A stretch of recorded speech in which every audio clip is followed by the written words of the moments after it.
Today's Tedium is more of a rant than anything else. I think I mentioned in yesterday's that I didn't have time to do anything because I'd been working very late to put together to get exchange service packs, and I really want to rant about exchange service packs, but I don't know how long we have here. I could rant for 15 minutes on exchange service packs, and then I wouldn't have the opportunity to rant on my hosting provider, who has earned my ire today. So yesterday, while I was working on the Exchange server and editing a podcast, and because you doing the Exchange, you put it on, it cooks, and then it blows up, then you come back. We're not going to rant on that. We'll save that one for another day. And then as I finished, then I found I couldn't post the podcast to the website. And here's the way that worked. Occasionally, in the past, I have received a notice from my hosting provider, and I have 2 or 3, 4 domains that have WordPresses on them, and I will occasionally get a note from them saying, we monitor our hosts and we see what appears to be a an infected PHP file on your site. Our sophisticated malware detectors have identified it and removed it. But it's up to you to verify that your site works and everything, which is fair enough, because if one of your files in your WordPress gets corrupted, hijacked, and they wipe the file, then your WordPress crap. So I usually, within a couple days after they've removed it, I go in and I make sure WordPress is updated and check that stuff. So, but secure in the knowledge that they've removed the infection as stated in their email. And as I pointed out, I was absolutely to the wall busy over the weekend, and it was either late Saturday or early Sunday I got another one of those emails from them that said, oh, we've detected these 3 virus-infected files, and we've removed them, and remember, it's up to you to make sure that your site still works. And so I said, all right, fine. It's like, didn't have time for it. So come 11 o'clock, which is their midnight, where they are, wherever that is, I get a note from them, just finishing up the podcast, and I get an email from them that says, we've suspended your account due to terms of service violations. Your system is riddled with these viruses, and you agree not to have them on there, so we're shutting you down. And if you want to get your files off the site, you have 15 days to contact us.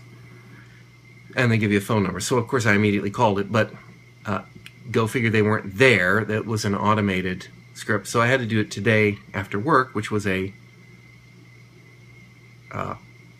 busy day at work too. So I call them up, and first thing that bugged me, should have bugged me more, but it bugged me at the time. First thing you do when you go to that thing is, what's your domain? Here's my domain. And they go, what's the last 4 digits of your password? How do they know what the last 4 digits of my password are? They should not know any of the digits of my password unless they are not securing my password in an appropriate way. Not happy about that one to start with. So they said, well, what can we help you with? I said, what do you mean, what can you help me with?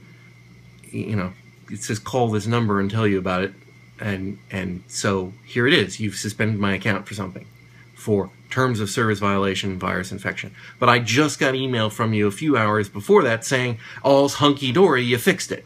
And they go, oh, no. See, we have sophisticated virus checkers that can check the sites, and it can only remove or detect some of the things, but it doesn't detect or remove all of them. And so there were a bunch more that it couldn't remove. And so that's why we suspend your account. Like, okay, why didn't you tell me that instead of suspending my account? If you knew there were other viruses there, why didn't you say something? Well, it's because our virus scanners, which, you know, this is a cyclical thing. Then how do you know it if you haven't found it, etc., etc.? But I said, all right, well, what do we do? I said, well, you have two options open to you. You can either, we'll give you a file that contains all of the things that we suspect might have viruses in them, and you can go through them one by one and you can remove them manually. Or two, you can hire a professional to remove it. And we do offer that service for only $200. And suddenly I felt the shakedown. I said, no, I can take care of it. Give me the file list. So they gave me the file list. Now, remembering that I have received a note from them saying you had a couple viruses and we removed them. But here's what I got. Now, I'm not going to show this to you, but page after page after page. None of these are confirmed as viruses, I might add. They're just suspected. And well, we'll get to that in a minute. So I looked at that, and then they also included some help. They included a video on how to read the file and what to do with them. And the video that they included showed, you know, here we'll be in different sections. Here'll be the section that will be things we know for sure. And then here are ones that we know are permissions problems. And here are ones that we know are this particular thing. And if those are the case, we'll remove those. And then finally, there'll be the section that says, here are the things that might be. You have to go through those one by one. Or you could pay us $200 and we'll do it for you. And so I thought, and you know, they talk about how to, you know, to use the tools to look. Now, mind you, I can't get into my domains. I can only get in through a primitive web-based file interface. And of course, they keep reminding you in the video, or you could pay us $200 and we would take care of this for you. Repeatedly, I find that all over the documentation. Oh, you know, $200, we'll take care of it for you, no problem. So I went through these things. Now, to be fair, many of them are clearly compromised files. And in fact, I can track them down to two dates, February 5th, 2014 and October 22nd, 2014. It spuriously put stuff. How it got there? I don't know. Obviously, they didn't bother to tell me. Oh, by the way, they can't run these all the time because it's an intensive grep search. It's a grep search. It's so intensive on the servers, we can't do it regularly. It takes a long time and it's very complicated. And so, you know, we only do this in these circumstances. So again, how do they find out about it? And why didn't they notify me? They wait until they suspend my account, then they run the list to show that there are viruses on the thing. Or I could pay $200 to have it removed. Anyway, I went through these. I killed a couple of my domains I'd been meaning to anyway, so that was easy to get rid of hundreds of them. Many of which are not. They're false positives. Quite a few of them were. So I narrowed it down, and I got, of course, I have no way to check it, right? I can't, the domains are suspended, so you can't test the pages. You can't FTP in.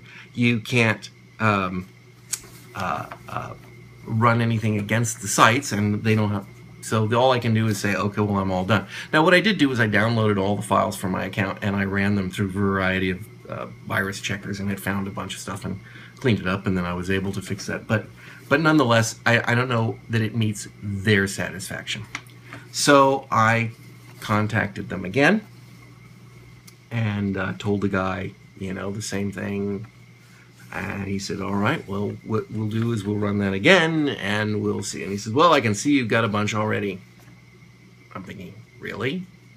I find that hard to believe. I mean, yes, this is 7 pages of them. But, you know, I'm pretty methodical. I put them into Excel. I broke them out by directory. I sorted them out. I would quarter them off and, you know, clean up sections and then mark them off. So I wasn't working from this list. I was working from a attack list that I had built. And I also found that there's a little section here, and let me show you if I can find it on here. Here it is. Right in the middle of the list, it says done. You can see that right there. And then elsewhere there's a done. What does that mean? There was nothing in the video about this. What does done mean? So anyway, I asked him, and I said, well, he said, that's just the different scans that we run. Put the word done in there. Like, that didn't help me any. All it did was make me think, what was it? But then what I found is that when you go from one done section to the next, they're duplicate files. So this daunting 7-page list, 7 pages, sorry, it's 5-page list. This daunting 5-page list is really only about 3 pages long, because 2 pages are duplicates that they've done over again. But, you know, you might look at this and go, whoa, I might as well spend the $200 and have the thing fixed. I really do think that these guys are working this plan. And I noticed while I was in the thing, they were offering me a monthly service for quite a bit of money for them to actually sort of check it and make sure it's okay. Like, again, yes, it's a service you pay for, but doggone if it's such a problem with your server that maybe this is not the way to monetize this process. Anyway, the guy said, well, you know, I can save a bunch of them, so we'll do it. And we checked one, and I have one that I know I deleted. I manually deleted it, I checked it off, I marked it, and he goes, well, I see one right here, they did this, and I took a look at it, and it was still there. And it's like, I deleted that file. I deleted and confirmed that file was deleted. So I don't know what's up with that, unless some of them are being put back already, which that's a frightening thought. So he's like, well, we'll run this list again, and then you can check that list, and you can go through it again, and you can call us up again. And I said, well, wait a minute, hold on, let me talk about here. And I've got one here that's, it shows up over and over again. It's in all the WordPress installations. It's in more than one directory. It's called genericons.svg. And he goes, oh, yeah, that's a false positive. You can just ignore it. Our scanner always finds that, but it's a false positive because the way we do our scanner, it always finds it. I'm thinking, if it always finds that and you know it's a false positive, how about removing it from the list? Oh, no, wait, it makes the list look longer, and if the list looks longer, oh, and it's hard, too, because it's like, I can't figure out why that would have a virus in it.